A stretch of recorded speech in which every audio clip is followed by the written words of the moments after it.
Welcome to the Manager Matt podcast show. The show is designed to give you solutions to your day-to-day management and leadership problems. It's hosted by Matthew Haddock, a frontline manager and leader with over 25 years of experience. If you're ready, then let's get on with the show. New year, new you. That's what you're going to hear a lot this time of the year. But can you really make a change? This week's show examines change loops, and how you can hack them. Without any more delay, let's get on with the show.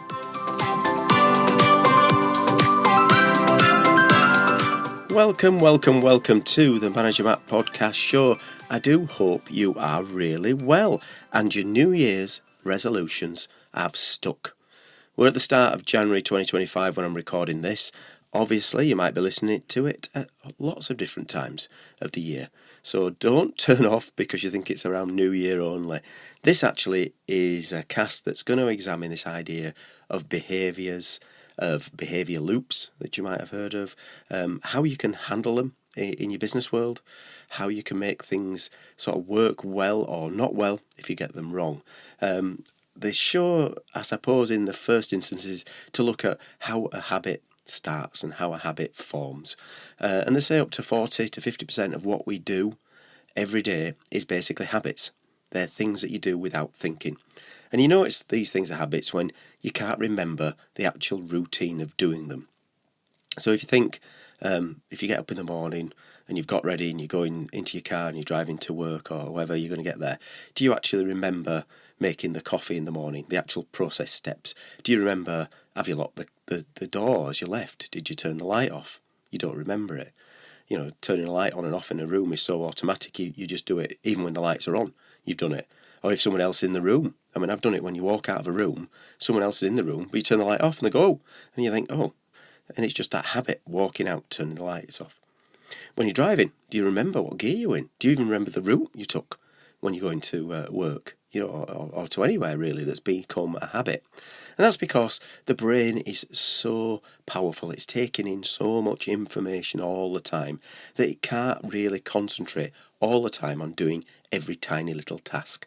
It just overload it. It become too much for the brain to actually be able to do because you'd be doing it all the time, overloading it with information. So it gets these little loops in, which are great. They're time hacks, the energy saving, and they become the loop. And the loop that they talk around, a habit loop, there's sort of three parts to it. There's a trigger, so something that happens.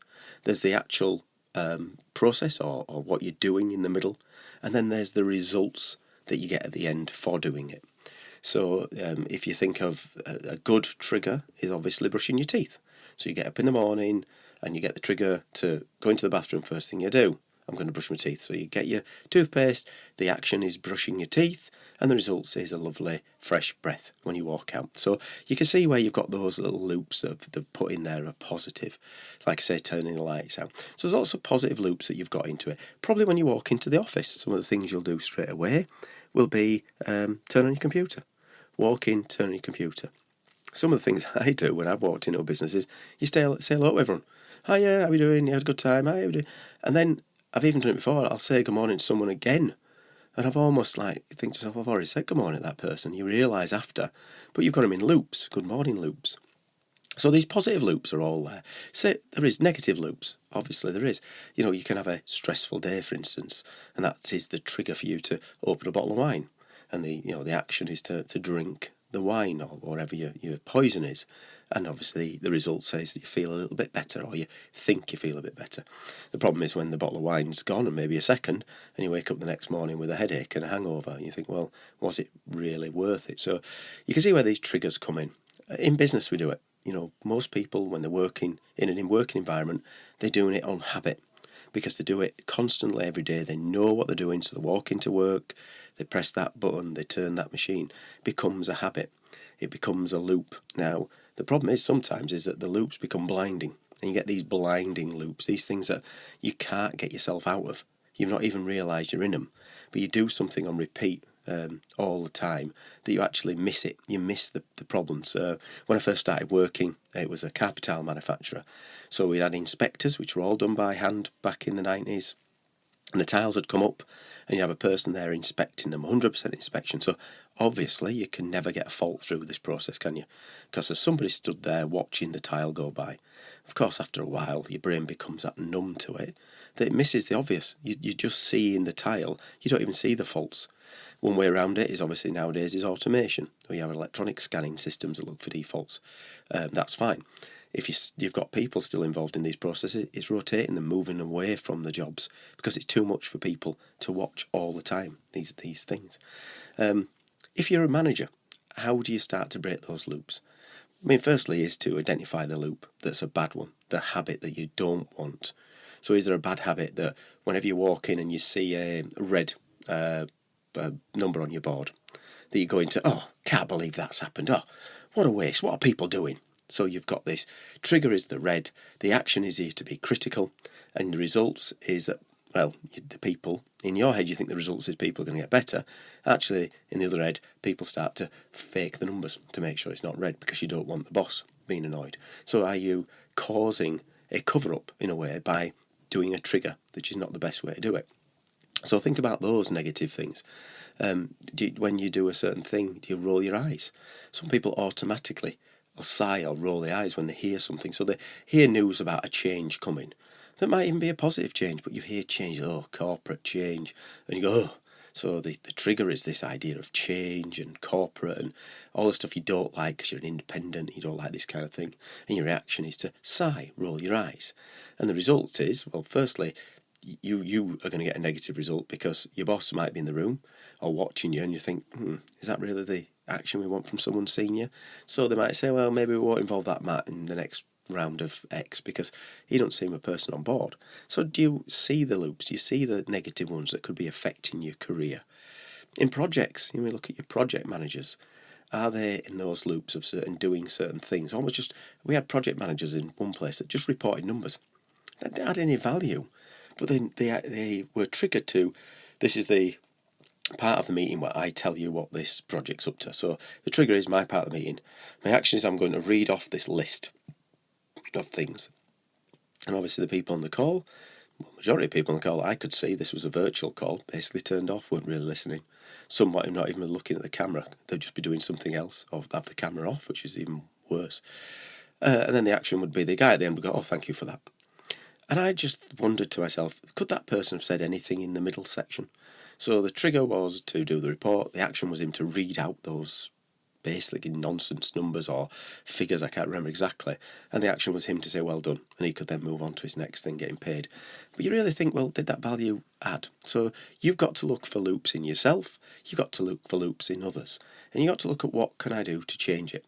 How do I trigger a good behaviour? They say about going back to your personal life, if you want to go to the gym, and the trigger is to have all your clothes ready, and you put your clothes on to go to the gym in the morning. And if you've got the clothes on, you're sort of thinking, well, I've got clothes now, I'll have to get changed anyway if I don't. Another thing is to hide them. So if you move things further away, make it more awkward. They talk about it being resistance. So friction, I think they call it, instead of resistance. So do you add friction to make it more difficult to do it? Or do you take friction away to make it easier? There's a story about a person who wanted to get fit, but he liked watching Netflix. So he linked his bicycle, static bicycle I'd say, to the Netflix. So when he was pedalling to a certain speed, it would trigger the television so that he could watch the programme whilst he was cycling.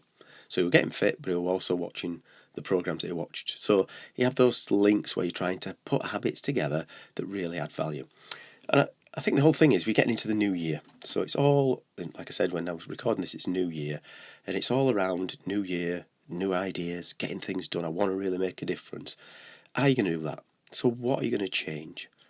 If it's about learning more, are you going to just set yourself a nice target of reading 5 pages of a book a day, for instance? It's not much, is it? And sometimes you get that idea of, as soon as you start that process, you've read 5 pages, you might read another 5. You've already done 5, you read the books in your hand, let's do it. If it's around getting fit, like I said, you might make sure you got the equipment and you get changed into it. Even if you talk about resistance, put your clothes for work in your car, in the boot. So you've only got the clothes that's gym clothes to get into. You're going to drive to the gym anyway now, because if not, I'm going to have to go get my clothes out of the car, change into the clothes and go, it causes resistance. I'm easy just to go to the gym. As soon as I'm inside, I'm doing something anyway. Even if I do half an hour, get a shower, get changed. And of course, there's so much excitement this time of year. It's a fresh page, so let's do it. It's about learning. I'm gonna download some podcasts. I'm gonna listen to some interesting stuff. I'm gonna get better at being a manager, which is why you're here, hopefully. And you're gonna enjoy this show. You're gonna really enjoy listening to it, and take on board all this great stuff I give for free. So have a think about the new year. Think about what you want to do in that new year. Don't beat yourself up if you fail. Look, if things don't go quite to plan, you don't read the book, you don't get to the gym, you still have those negative reactions in the meetings. That's fine. Just learn again and do it. Don't give up. Don't call it a day and just think there's no point. Lots of New Year's resolutions go by, they say, the 20th of January. That's the Blue Monday, isn't it? Well, it's all done. Everyone's just had enough. The job, the credit card bills have arrived, all those kind of things I've talked about before on this show. But if it's this year, don't worry about it. Just say, okay, I'm going to do it again tomorrow. If I fail today, I'll try again tomorrow. And what I really want you to do is obviously send me some feedback, which is something you could do as part of your New Year's resolution. So it's managermattpodcast@gmail.com. Send us anything you'd like to talk about on the show. Give us some ideas. If you want to come on the show, message me and we'll see if we can get you on the show. Just talk about your exposure to leadership and management. It'd be great to have somebody new on the show in 2025. Well, that's it for Manager Matt this week. Thank you so much for listening and goodbye. Thank you so much for listening to this Manager Matt podcast. We hope you found it interesting, helpful and actionable. One last thing, please leave a quick review on iTunes or with your podcast provider, as it helps to spread the word of Manager Matt. If you haven't already done so, please subscribe to the podcast, and if you did like anything in particular, send an email to managermattpodcast@gmail.com or visit managermatt.co.uk for more content. Feedback is a gift, so let's keep giving. See you next week.